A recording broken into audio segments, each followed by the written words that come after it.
Basically हम अपनी method काफी अच्छे से फिनिश कर चुके हैं, बस उसमें एक कंसेप्ट रखा है बैंक रेट, जो कि मैंने खुद नहीं छोड़ा है। मैं भी इसको आरबीआई के अंदर ही बीच में कवर करूंगा, इसलिए वो मैंने उसको अभी छोड़ दिया। बाकी मॉनेटरी पॉलिसी के कंसेप्ट सर्च किया देखकर एक अगर कोई कंसेप्ट छूट जाता है, छूट गया हो तो आप बता दीजिएगा, वो कर लेंगे, वरना मैं एक बार और ओवर थ्रू हो जाऊंगा। अगर रह गया होगा मैं अच्छे से और उसको कवर कर लूंगा। बट आरबीआई स्टार्ट करते हैं, फिर उसी के बीच में बैंक रेट को देखेंगे। इंट्रोडक्शन वही जस्ट लाइक आपको पता ही होगा, स्टैट्यूटरी कोड भी बना था 1935 में, नेशनलाइजेशन हो गया था इसका 1949 में। इसका बेसिकली मेन फंक्शन आपका मॉनेटरी पॉलिसी को काफी अच्छे से मेंटेन करना रहता है, repo rate, reverse repo rate वगैरह, है ना।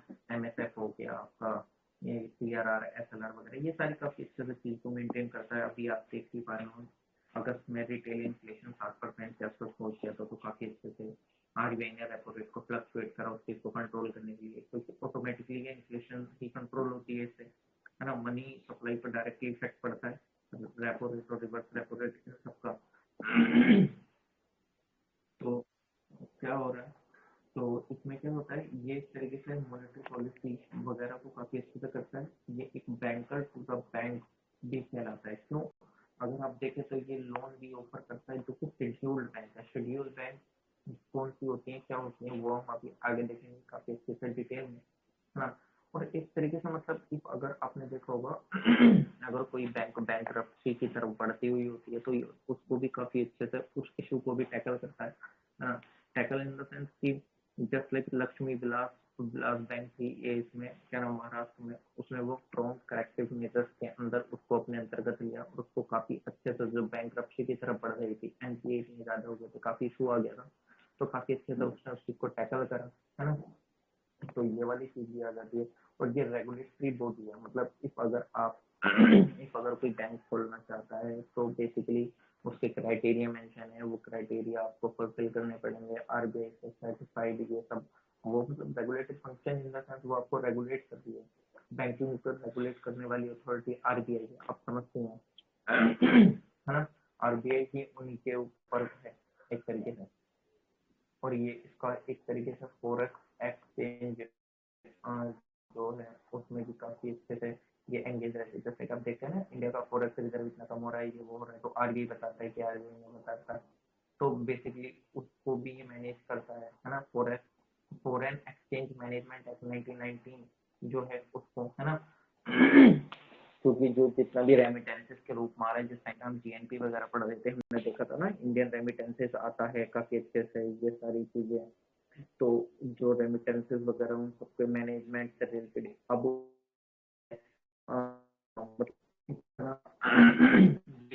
उससे रिलेटेड डाटा वगैरह रहता है, जो भी है ना, वो सारा मैनेज काफी अच्छे से करता है। करेंसी को इशू करता है किस एक्ट के अंदर, आरबीआई एक्ट 1934 के अंदर, है ना। अब अगर जैसे कि आप बोल रहे हैं यार आरबीआई है, आरबीआई तो चाहे कितना भी पैसा छाप सकता है, इफ अगर कोई भी दिक्कत पड़ती है मतलब पैसे की, है ना। तो बट ऐसा नहीं होता है कि वो कितना भी चाहे मनचाहा पैसा मतलब छाप सकता है, क्योंकि आप समझ रहे हैं ना, जिस टाइम पे मनचाहा पैसा छापने लगती है, आपने जिम्बाब्वे का केस सुना होगा। जिम्बाब्वे में एक कंसेप्ट भी बोलते हैं हम, हेलीकॉप्टर करेंसी, हेलीकॉप्टर मनी करके हम कंसेप्ट पढ़ते हैं, है ना। तो सेम वहां पे चीज आ गई थी क्या। आप खुद सोचो, इस आरबीआई लगातार पैसे को प्रिंट करता रहेगा, प्रिंट करा उसने लगातार पैसा, तो मनी में मतलब एक तरीके से जो मनी सप्लाई है वो बहुत ज्यादा हो जाएगी, बहुत ही ज्यादा मनी सप्लाई होगी इस मनचाहे रेट पे आरबीआई ने पैसा प्रिंट करा तो। और जब उसने पैसा प्रिंट करा और लोगों के पास पैसा बहुत ज्यादा आ गया, लोगों के पास पैसा बहुत ज्यादा आ गया, डिमांड वो बहुत ज्यादा करने लगे, बट उस लेवल की सप्लाई नहीं हो पा रही है। तो जब सप्लाई उस लेवल की नहीं होगी तो क्या होगा, प्राइस बढ़ेगा किसी प्रोडक्ट का, जो कि हम पहले काफी अच्छे से इस चीज को देख भी चुके हैं, दोबारा इतना डिटेल में नहीं रिपीट करने की जरूरत है ना। तो अब क्या होता है इसमें, जिस टाइम पे डिमांड बहुत ज्यादा करने लगते हैं, सप्लाई बहुत ज्यादा कम होती है, तो जिस टाइम पे सप्लाई बहुत ज्यादा कम होगी और डिमांड बहुत ज्यादा होगी, प्रोडक्ट के प्राइस हाई जाएंगे। तो वो जिस टाइम पे आपने देखा होगा, अब जिस टाइम पे वर्ल्ड हिस्ट्री पढ़ते हैं तो लुइस 14 एक किंग था, उसके दौरान काफी ज्यादा इन्फ्लेशन वगैरह ये सब आ गया था, है ना। तो क्या हुआ था, एक ब्रेड के पैकेट को खरीदने के लिए लोग दो दो बोरे भर के पैसे लेके जा रहे थे, क्योंकि इतना ज्यादा वहां पे इन्फ्लेशन हो गया था। तो यानी कि हम देखते हैं ना, तो क्या हुआ, ऑटोमेटिकली जो परचेजिंग पावर थी करेंसी की, वो कहीं ना कहीं एक लेवल पर डिक्लाइन हो गई। जो कि एक बार हमने उस टाइम पे भी देखा था कि बैंक जो हमको बैंक अपना हमारे पैसे पे जो हम डिपॉजिट करके आते हैं बैंक में, उस पे लोन क्यों देता है। उस टाइम पे हमने परचेजिंग पावर का एक कंसेप्ट पढ़ा था ना, करेंसी की परचेजिंग पावर ऑफ करेंसी। तो ऑटोमेटिकली क्या आ जाती है यहाँ पे, परचेजिंग पावर जो होगी ना करेंसी की, वो डिक्लाइन हो जाएगी। तो इसलिए मनचाहा पैसा वो प्रिंट नहीं कर सकता है। तो क्या कंडीशन है, जिन कंडीशन पे एक तरीके से वो मतलब क्या चीज मेंटेन करनी पड़ती है उसको कि जिसकी वजह से वो पैसा प्रिंट करता है। तो पता है, आरबीआई के पास मिनिमम रिजर्व होना चाहिए 200 करोड़, 100 करोड़ उसके पास करेंसी एसेट्स होने चाहिए, तभी वो प्रिंट करेगा, वरना प्रिंट नहीं करता है। मतलब मिनिमम इतना तो होना ही चाहिए, इससे हो सकता है।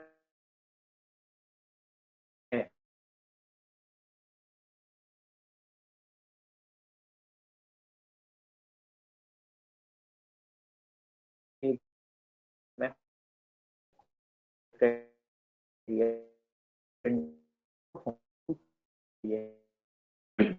एक land of the last resort है ना। क्या होता है कि ये एक क्वेश्चन भी आया प्रीलिम्स ऑफ लास्ट रिजोर्ट करके, और बैंकर टू द बैंक करके प्रीलिम्स में काफी अच्छे से। तो ये एक बैंकर टू द बैंक, मतलब बैंकर टू बैंक, यानी समझ रहे हैं ना, बैंक के लिए बैंकर का काम करता है। मतलब हमारे लिए बैंक, जो पीएनबी वगैरह, आरबीआई, मतलब एसबीआई वगैरह, ये सारे हमारे लिए बैंकर का काम करते हैं, क्योंकि हम इनसे लोन वगैरह लेते हैं। इफ अगर बैंक को पैसे की जरूरत पड़ जाती है तो ये अब किससे लेंगे, मतलब आरबीआई से ही करेंगे। तो उन सारी चीजों को जो टेम्परेरी बेसिस पे इन बैंक्स को लिक्विडिटी प्रॉब्लम आ जाती है, तो उन सबको काफी अच्छे से कौन डील करता है, आरबीआई। वो उनको उस लेवल का क्रेडिट लिमिट वगैरह को बढ़ा देता है, क्रेडिट दे देता है। हमने देखा था ना एक कंसेप्ट की, कॉल मनी मार्केट अभी शायद नहीं पढ़ा है, वो एक ओवरनाइट बेसिस पे पैसे लेने का कंसेप्ट है। वो भी हम आगे देखेंगे जिस टाइम पे आएगा वो, है ना। और ये पेमेंट एंड सेटलमेंट एक्ट 2007 जो है, उसको भी काफी अच्छे से मैनेज करके मतलब रेगुलेट करता है ना। मतलब जितने भी आप पेमेंट वगैरह करते हैं, मतलब जस्ट लाइक यार एनईएफटी और आरटीजीएस, है ना, या आईएमपीएस आप करते हैं, काफी अच्छे से मैनेजमेंट कौन करता है उसका, आरबीआई ही करता है ना। और एक तरीके से मतलब काफी अच्छे से रेगुलेटिंग बॉडी की तरह काम करती है ना। और ये सब्सिडरीज जो कि आरबीआई के अंदर काम करती है, हम बेसिकली इनकी डिटेल्स में नहीं जाएंगे, ऊपर ऊपर से एक बार देख लेंगे कि बेसिकली ये है क्या क्या, है ना। तो इफ अगर हम सब्सिडरीज देखें, सब्सिडरीज मतलब जो कि आरबीआई के अंडर आती हैं और वो जो काम करती हैं काफी अच्छे से। हम स्टार्टिंग में एक कंसेप्ट पढ़ देते हैं ना, डीआईसी का।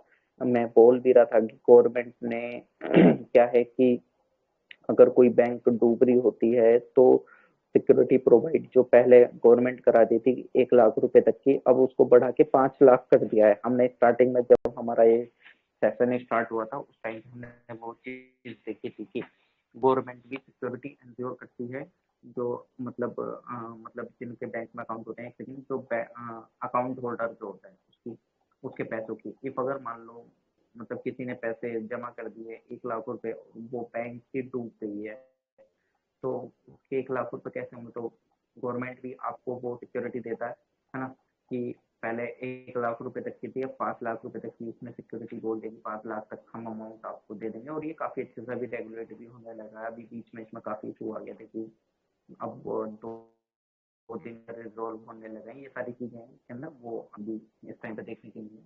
बट जब आर मतलब उसमें वही बन जाती है एक तरीके से ट्रस्ट फैक्टर वाली चीज भी, कि कोई अकाउंट भी नहीं खोलेगा इस तरीके से अगर कोई हमको सिक्योरिटी नहीं देगा, है ना।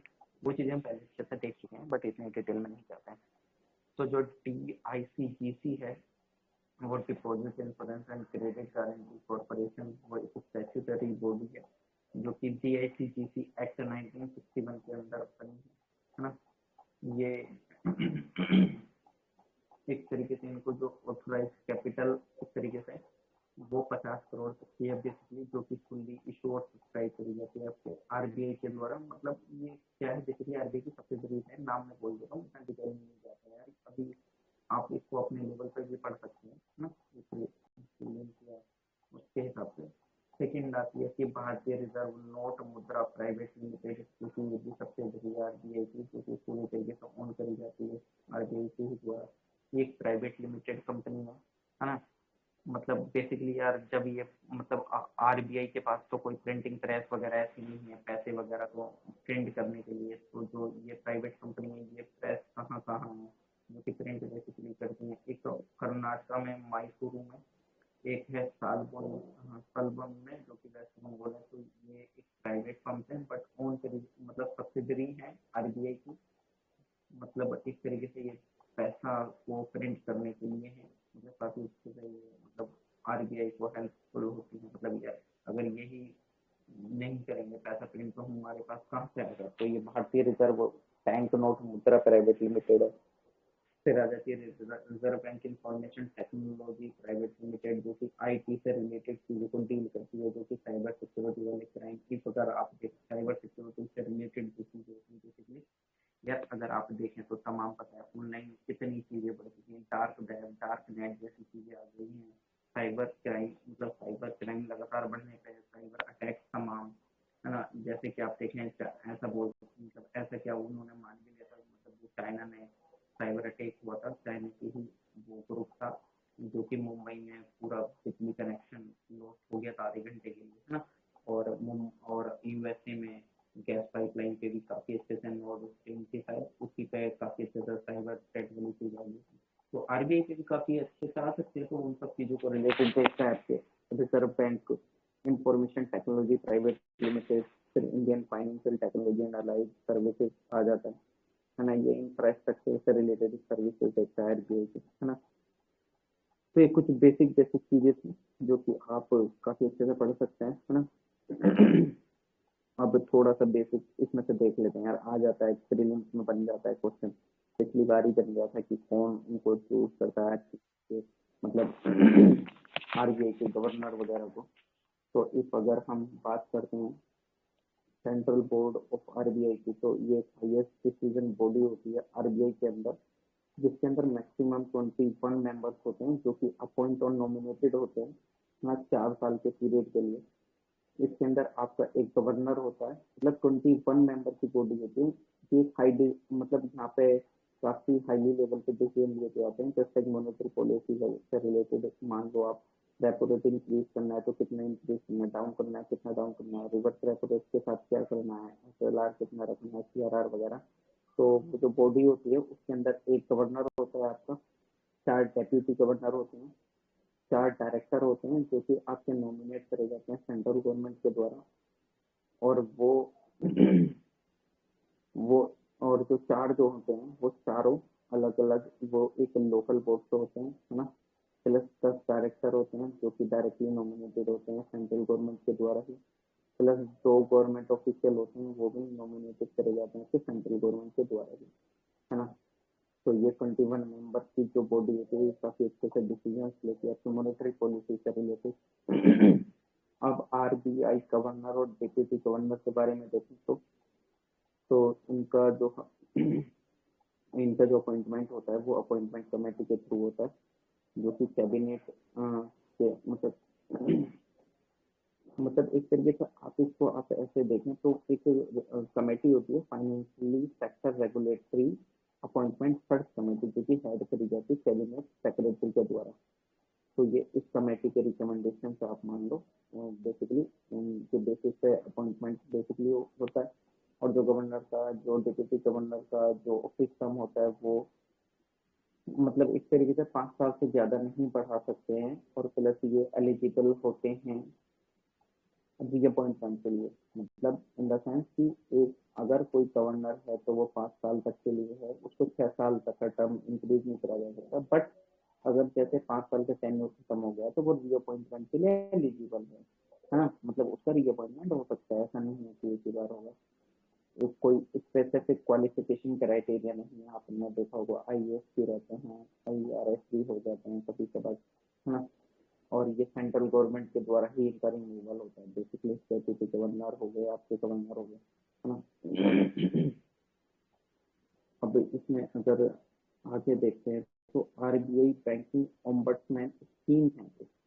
ओम्बड्समैन स्कीम को अगर हम देखें तो ओम्बड्समैन स्कीम से आप रिलेटेड ऐसे देख सकते हो, ये ग्रीवांस रिड्रेसल वाली स्कीम है कि इस तरीके से जो ग्रीवांस हो जाते हैं बेसिकली आपके डिजिटल ट्रांजेक्शन से रिलेटेड, जो कि अभी एक न्यू इमर्जिंग फैक्ट है, या बेसिकली कुछ भी ऐसा नहीं है कि एक न्यू कंसेप्ट है, ये पहले से चला आ रहा है।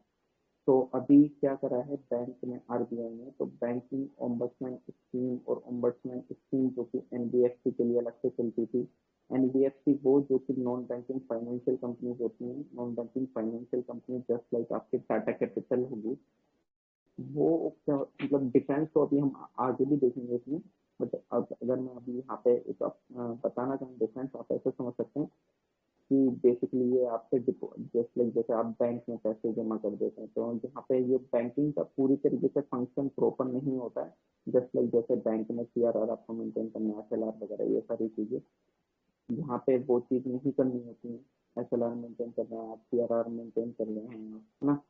और ये चेक इशू नहीं करते हैं। चेक इशू आपका बैंक में अकाउंट है, चेक वहाँ पे इशू होता है। अभी हम काफी अच्छे से इसका डीपली डिफरेंस देखेंगे, है ना। मतलब आप ऐसे समझ लो इनका बैंकिंग की तरह फंक्शन नहीं होता, बल्कि ये आपको लोन प्रोवाइड कर देते हैं। जैसे ये मुथूट फाइनेंस हो गया आपका, या गोल्ड लोन वाली जो प्रोवाइडिंग फर्म्स हो गई, है ना, वो आपकी NBFC होती है ना। अभी हम डिटेल में देखेंगे, बट अभी बताने का इतना डिटेल में कोई वो नहीं बैठता, क्योंकि जब हम इस चीज को इस ट्रांजैक्ट के बाद ही पढ़ेंगे तो, है ना, क्या वो चीज, है ना।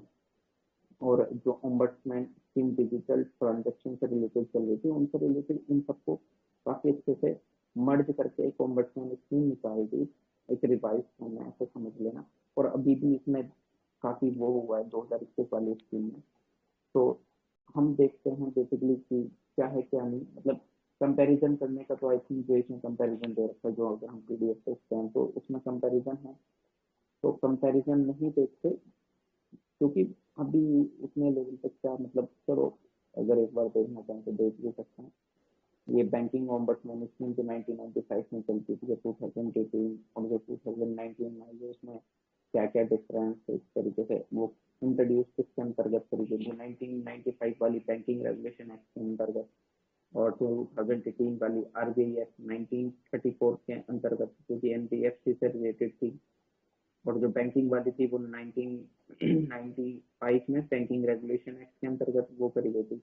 जो ट्रांजेक्शन से रिलेटेड थी, डिजिटल ट्रांजेक्शन से रिलेटेड ओम्बड्समैन स्कीम, वो पेमेंट एंड सेटलमेंट जो सिस्टम एक्ट है ना, वो मतलब बेसिकली जैसे जैसे आपका NEFT और RTGS या IMPS, जो भी आप इसे कुछ करते हैं उससे रिलेटेड अगर कुछ ग्रीवांस वाला कुछ सिस्टम होता है आपका, कुछ ऐसा होता है, तो उससे रिलेटेड ये थी स्कीम। ओम्बड्समैन स्कीम को डिजिटल ट्रांजेक्शन जो कि 2019 में लॉन्च करी गई थी। अब क्या क्या इनके अंदर कवर होता था, जो बैंकिंग से रिलेटेड ओम्बड्समैन स्कीम थी उसके अंदर आपकी शेड्यूल्ड बैंक आती थी, रीजनल रूरल बैंक आती थी, जस्ट लाइक ये एक ग्रामीण क्षेत्र पे, जस्ट लाइक जैसे यूपी में हमारे साइड ग्रामीण लेवल की बैंक प्रथमा बैंक साइड से होती है, जिला सहकारी बैंक साइड से है, इस सबका एक रीजनल रीजनल लेवल पे कुछ रूरल बैंक होती हैं, वो भी इसके अंदर कवर होती हैं बेसिकली। और जो प्राइमरी कोऑपरेटिव बैंक होती हैं, सहकारी नहीं बोलते हैं, जो कि मैंने बोला जिला सहकारी बैंक, तो यानी कि कोऑपरेटिव बैंक वो सहायता से चल रही है किसकी, स्टेट सेंट्रल गवर्नमेंट और उसका खुद का स्टेट। हम देखेंगे कि उसमें किस किसका कितना कितना होता है, वो सारी चीजें अभी आगे हम पढ़ेंगे काफी अच्छे से। और NBFC से रिलेटेड इनकी रिक्वायरमेंट थी कि एक तरीके से जो इसके अंदर कवर होता था ओम्बड्समैन स्कीम के अंदर NBFC वाले के, जो सारा डिपॉजिट NBFC का हो वो एसेट साइज नहीं होना चाहिए 100 करोड़ से ज्यादा, इस तरीके से ये 100 करोड़ से ज्यादा होना चाहिए बेसिकली, मतलब 100 करोड़ से ज्यादा आपका टोटल एसेट साइज होना चाहिए NBFC का, तो वही NBFC आपके ओम्बड्समैन स्कीम फॉर NBFC के अंदर आएंगे। डिजिटल ट्रांजेक्शन जस्ट लाइक यार आपका पेटीएम हो गया, फोन पे हो गया, अमेजोन पे हो गया, ये सारी चीजें आपके इसके अंतर्गत आती हैं, है ना। इफ अगर कोई भी रिचार्ज डाल रहा है इनसे रिलेटेड तो कोई फीस नहीं लगती है। और ये इसमें दे रखा है कि विद इन 1 ईयर बैंकिंग से रिलेटेड अगर आपको मतलब एक तरीके से कोई बैंक रिप्लाई वगैरह नहीं देती है ना। अगर बैंक के पास गए आप, मान लो आप मतलब पीएनबी बैंक के पास गए और आपके पैसे अकाउंट से डिडक्ट हो गए हैं और वो उस चीज को सुन ही नहीं रहा है, आपसे 1 लाख रुपए डिडक्ट हो रहे हैं, वो कुछ रिप्लाई नहीं करता काफी अच्छे से। तो इफ अगर उस केस में 1 साल से ज्यादा हो जाता है तो आप उनको कंप्लेन कर सकते हैं। जो ये वाली स्कीम है ओम्बड्समैन स्कीम, है ना, अभी रिवाइज हुई है 2021 में ही, रिवाइज वाली भी देख लेंगे हम, है ना। और अगर ऐसा होता है एनबीएफसी से रिलेटेड, अगर वो नहीं करते हैं आपको रेस्पॉन्स, तो 1 महीने के अंदर आप ओम्बड्समैन स्कीम के थ्रू अप्रोच कर सकते हैं। सेम 1 महीना आपके डिजिटल ट्रांजेक्शन से रिलेटेड ओम्बड्समैन स्कीम के लिए अगर वो आपको रिप्लाई नहीं करते हैं, आपका इशू सॉल्व नहीं होता है, तो है ना। अब जो लिमिट है, रिवाइज्ड लिमिट अगर पढ़िएगा तो ज़्यादा सही रहेगा। लिमिट को अभी पढ़ने का कोई वो नहीं है, तो बैठता है ना, क्योंकि रिवाइज्ड लिमिट करेंगे कि revised limit in the sense कि जैसे 1995 में चलता था कि 20 लाख तक के लिमिट थी कि मतलब मतलब एक तरीके से कंपेंसेशन जो पेएबल होता था कस्टमर को, वो 20 लाख तक का, मिनिमम कंपेंसेशन 1 लाख रुपए तक का, है ना। इफ अगर कोई भी मेंटल हरेसमेंट होता है कस्टमर, है ना, कस्टमर कोई भी एक तरीके से मेंटल हरेसमेंट या लॉस ऑफ टाइम होता है और उसको रिप्लाई वगैरह नहीं मिलते हैं, तो कम से कम 20 लाख तक का कंपेंसेशन देना पड़ सकता है कस्टमर को, है ना। और मैक्सिमम कंपेंसेशन 1 लाख रुपए तक का, मतलब जो कि आपको वो देंगे, हम नहीं देंगे उनको, जबकि आपको बैंकिंग या आपका ओम्बड्समैन वगैरह अगर इस तरीके की चीजें पाई जाती हैं, वही इंक्वायरी वगैरह नहीं होती। सेम 10 लाख रुपए, 1 लाख रुपए, उसमें 20 लाख का बैंकिंग से रिलेटेड, एनबीएफसी से रिलेटेड 10 लाख, और इनसे रिलेटेड क्या नाम है, डिजिटल ट्रांजेक्शन से रिलेटेड 20 लाख तक, है ना। अब ये तो थोड़ा सा हो गया इसके बारे में ओम्बड्समैन स्कीम से रिलेटेड।